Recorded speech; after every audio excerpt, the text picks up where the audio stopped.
Et maintenant, la potion magique de... Pollution, hormones, OGM, glutamate, sucre, bisphénol, aspartame, Mélène, Monsanto, industriel. Mais où allons-nous?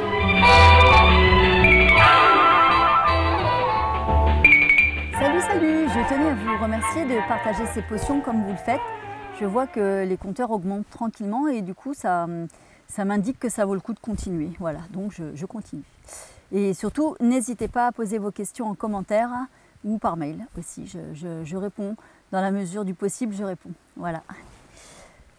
Alors aujourd'hui, je vais aborder un sujet qui d'habitude effraie la chronique en début de printemps plutôt dans les médias de santé.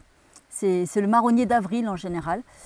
Ça concerne la perte de poids, voire sa reprise aussi car... Il y a des gens qui veulent résister au vent et comme avec le réchauffement climatique, il y aura de plus en plus de tempêtes, ça concerne aussi ces gens-là. Je ne vais pas vous dire ici comment perdre ou gagner du poids, désolé. En revanche, je vais vous expliquer un de nos mécanismes naturels qui, si vous l'exploitez, pourra vous orienter vers une solution qui soit adaptée à vous. Je vais donc vous expliquer, enfin du moins je vais essayer de vous expliquer la notion de métabolisme de base. Parce que c'est la clé d'une des voûtes de toute démarche de régulation du poids. Et oui. Vous savez déjà qu'un organisme a besoin d'énergie pour réaliser l'ensemble des réactions chimiques qui le maintiennent en vie. Je parle là d'énergie calorique et non pas d'énergie vitale. Je ferai d'ailleurs une potion sur cette notion d'énergie vitale pour bien la distinguer. Ça n'a rien à voir. Et quand je parle des réactions qui maintiennent la vie, c'est en dehors de toute activité. Ni bouger, ni manger, ni parler, ni penser. Ni toucher, ni sentir, ni rire, ni faire pipi, ni faire popo, ni lire, ni regarder une potion magique de moi. Ah ça non, surtout pas, ni rien. Le métabolisme de base, c'est cette quantité de calories qui servent à maintenir notre corps inerte en vie. Il y a des formules qui permettent de le calculer. Je vous en ai mis une sous la potion là, sur le site. Par exemple, pour moi, ça donne 1250 kilocalories par jour.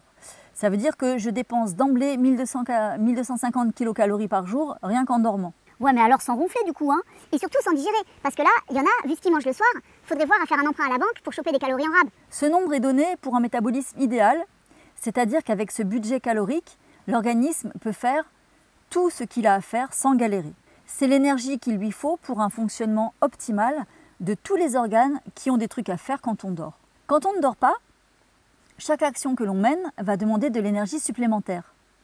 Je dis chaque action, mais ça peut être juste bouquiner, stresser, rigoler, pratiquer des exercices respiratoires. Même regarder des potions magiques de moi.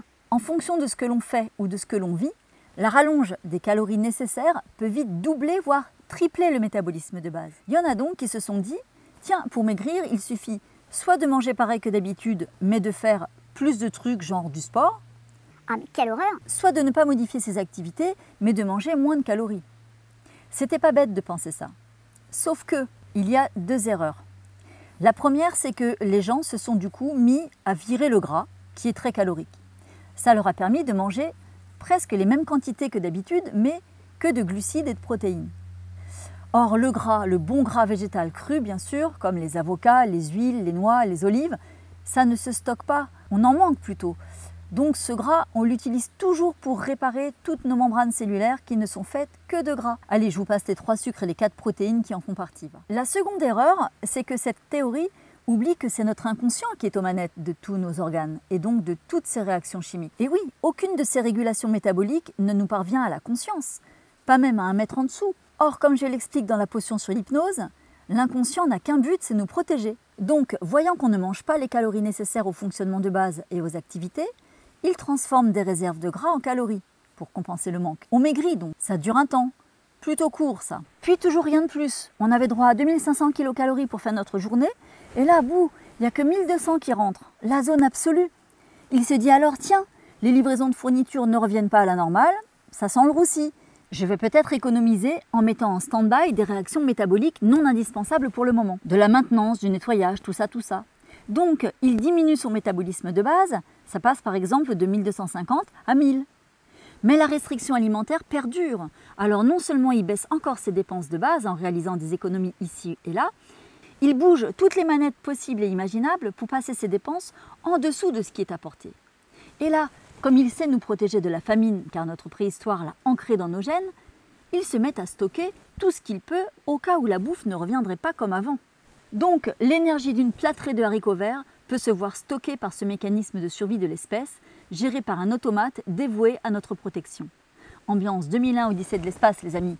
Je connais des gens qui avaient la manie de faire très souvent des régimes hypocaloriques. Ils ne laissaient jamais le temps à l'organisme de se remettre en mode optimal. Ces personnes ne maigrissaient plus. Pire, ils grossissaient en mangeant moins que normalement. La seule solution a été de les faire remanger normalement, mais très sainement, de façon à rassurer l'organisme sur le fait que le risque de famine avait disparu et qu'il pouvait relancer les opérations de maintenance coûteuses en énergie. Et après quelques mois et quelques kilos repris, les personnes ont pu reperdre du poids en jeûnant ou en mangeant hypocalorique 2 ou 3 jours maximum. Et hop, ils enchaînaient avec une reprise alimentaire sur 3 jours, puis une semaine de vie normale, puis rebelote 2 ou 3 jours basse calorie. Et ainsi de suite. On berne l'inconscient en ne lui laissant pas le temps d'imaginer qu'une famine pourrait survenir. Vous voyez le truc? Peut-être qu'il faudra réécouter tout ça pour bien saisir le mécanisme. Je vous laisse propager la bonne nouvelle et je vous dis à très vite.